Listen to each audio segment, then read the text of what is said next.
YBM yang pertama mungkin dirasakan kurang panas. Atas permintaan ramai, YBM yang seterusnya iaitu hari Jumaat 27 Jun ini akan menampilkan saudara Iswardi Morni. Kepada yang tidak berpuas hati dengan moderator, kami hargai komen-komen. Saya ada sedikit perangai yang mungkin tidak disenangi orang.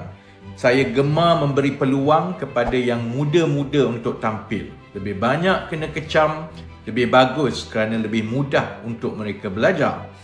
YBM yang pertama mungkin dirasakan kurang panas kerana matlamat podcast YBM mungkin berbeza dengan kandungan-kandungan lain yang sedia ada. Selain mengkritik, saya mahu mencari peluang untuk berkongsi fakta dan perspektif mengenai sesuatu perkara.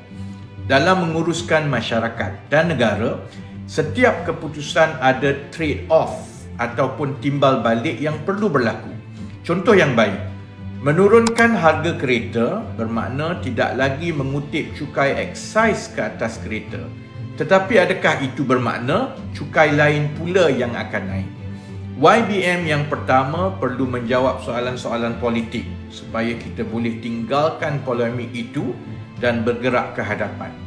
YBM yang seterusnya, saya berharap saudara Iswardi boleh juga tumpukan kepada soalan-soalan mengenai dasar dan permasalahan masyarakat. Sebaiknya, penonton mendapat manfaat dan sedikit ilmu dari setiap sesi mingguan seperti ini.